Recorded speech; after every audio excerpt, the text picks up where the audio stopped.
सभी लोगों को नमस्कार है। मेरा नाम नवोदित तिवारी और आप देख रहे हैं स्टॉक वाणी रिसर्च। ज्ञानस्य परमो धन, यानी कि नॉलेज ही सबसे बड़ा वेल्थ है। मेरे इस चैनल पर बहुत सारे नए मेंबर्स भी जुड़े हुए हैं, उन सभी लोगों का मैं स्वागत कर रहा हूं। थैंक्स टू दैट पॉडकास्ट जो हमने किया डॉक्टर विनय प्रकाश तिवारी जी के साथ, जिसमें हमने काफी अच्छी बातें करी रिगार्डिंग मार्केट्स में किस तरीके से आप अपना कैरियर बना सकते हैं, कौन से वो स्ट्रीम्स हैं, किस तरीके से हम स्टॉक पिकिंग करते हैं। ऐसी बहुत सारी अच्छी बातें हुई थी। अगर आपने अभी तक वो पॉडकास्ट नहीं देखा तो आपको डेफिनेटली देखना चाहिए। उसका लिंक हमने डिस्क्रिप्शन में भी मेंशन किया है, या फिर आप ऊपर आई आइकन पर क्लिक करके भी उस वीडियो तक पहुंच सकते हैं।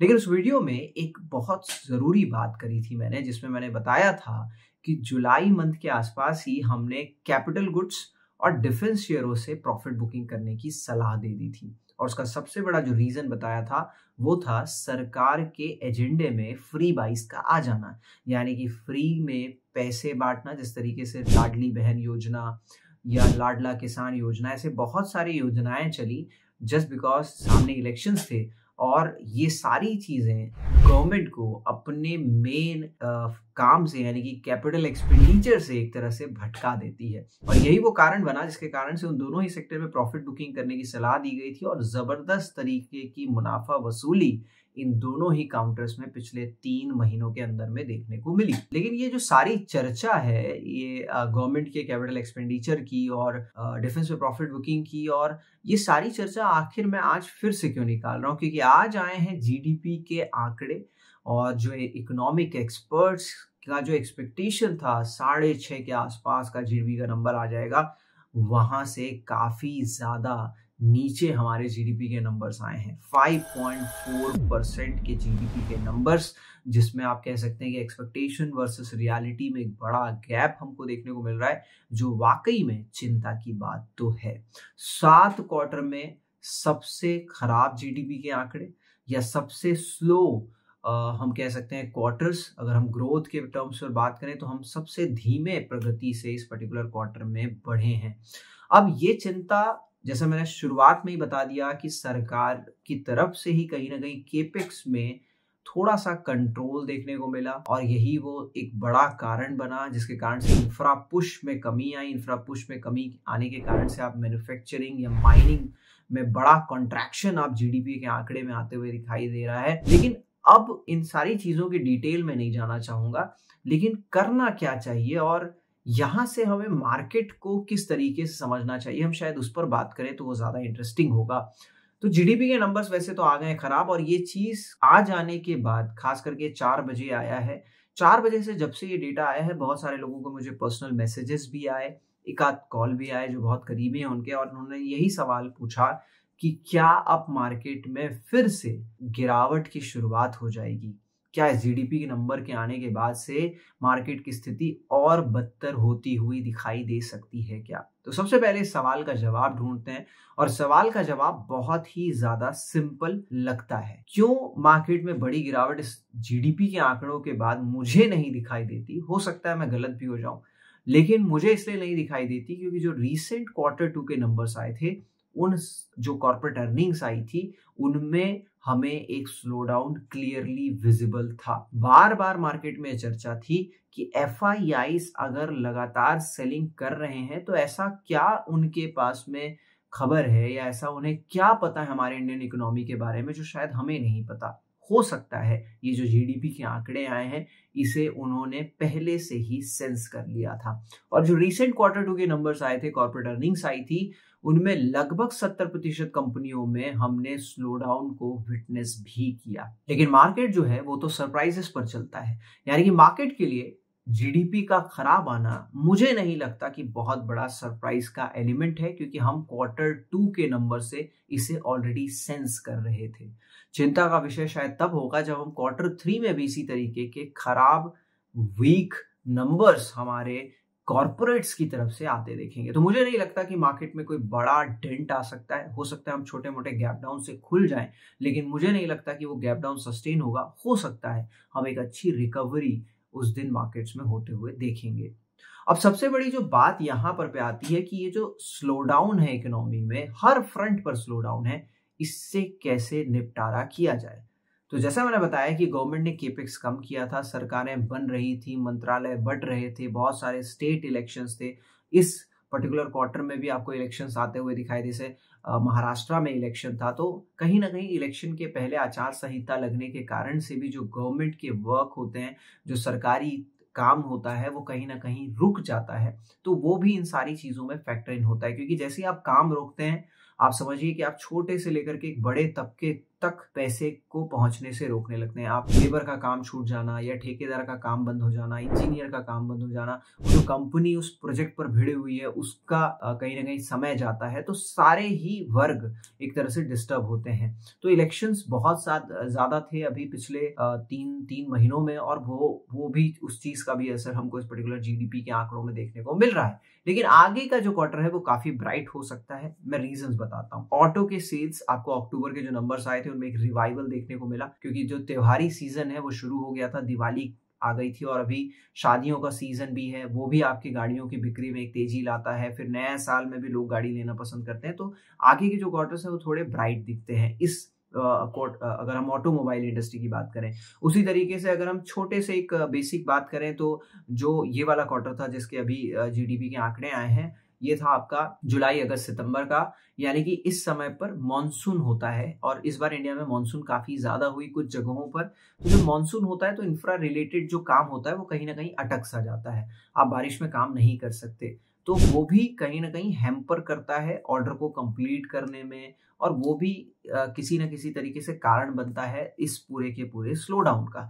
लेकिन ये वाला जो क्वार्टर आ रहा है, या जिसके क्वार्टर 3 की अगर हम बात करें, तो अक्टूबर नवंबर दिसंबर, ये थोड़ा ब्राइट सनी वाला मामला होता है। और इस समय पर थोड़ा इंफ्रा जो रिलेटेड वर्क है इसमें थोड़ा आपको स्पीड आता हुआ दिखाई देता है। अब सीधी सी बात है कि इंफ्रा रिलेटेड काम होने के कारण से मेटल्स यानी कि मैन्युफैक्चरिंग, अगर हम सीमेंट्स यानी कि मैन्युफैक्चरिंग, इनका भी डिमांड साइकिल घूमता हुआ देखते हैं, जिसके कारण से जो इनका कंट्रीब्यूशन है वो भी एक तरह से बेहतर साइड पर आता हुआ दिखाई देता है। तो सेकेंड हाफ मुझे लगता है कि इंडिया के लिए बेहतर हो सकता है। अच्छा, इसके ठीक पहले हमने एक वीडियो बनाया था कि इंडिया का ये जो मार्केट है ये कब तक वापस ऑल टाइम हाई की तरफ जा सकता है, क्या हम बॉटम पहुंच चुके हैं। तो मैंने उस समय पर भी आपको ये बताया था कि दिसंबर जनवरी के आसपास आप ये उम्मीद कर सकते हैं कि मार्केट वापस अपने हाईज की तरफ में जाना शुरू करेगा। तब तक हम रेंज बाउंड मार्केट्स में रहेंगे, और ठीक वैसा ही कुछ हमको होता हुआ दिखाई भी दे रहा है। तो आपने उस वीडियो को नहीं देखा है तो उसको भी जरूर देखिए।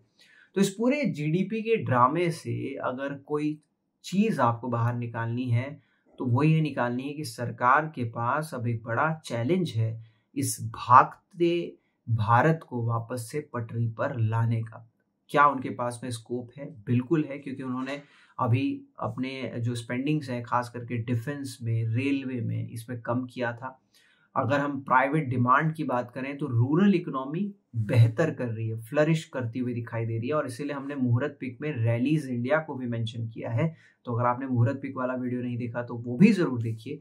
लेकिन रूरल इकोनॉमी कहीं ना कहीं रिवाइव कर रही है। इस बार की जो फसल कटेगी तो कहीं ना कहीं ये वाला जो क्वार्टर होता है ये भी रूरल इकोनॉमी के लिए काफी बेहतर माना जाता है। लेकिन रूरल इकोनॉमी में काफी ज्यादा जो फ्री बाइस का पैसा पहुंच रहा है, और रूरल इकोनॉमी में सेविंग्स का जो कॉन्सेप्ट होता है वो काफी कम होता है। और इसीलिए जो सब्जी के दाम या फूड इन्फ्लेशन जो हमारे इंडिया में एक चिंता का विषय बना हुआ है, ये कहीं ना कहीं रूरल इकोनॉमी से ही उठती हुई दिखाई दे रही है।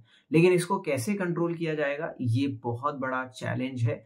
और आरबीआई को इन्फ्लेशन के डर से रेट कट ना कर पाने का ये जो चिंता है, ये भी कहीं ना कहीं सता रहा है। और साथ ही साथ अब इकोनॉमी के स्लो डाउन पड़ने पर रेट कट का डिमांड बहुत जोरों शोरों से ऊपर आ चुका है। लेकिन कैसे आरबीआई इन दोनों ही चीजों को मैनेज करेगी, ये काफी देखने लायक होगा। आरबीआई की 4 तारीख को मीट है, जिसमें समझ में आएगा कि आखिर आरबीआई किस तरीके से इंडियन इकोनॉमी को देख रही है, और क्या कुछ उनके पिटारे से इस बार हम निकलता हुआ देखेंगे।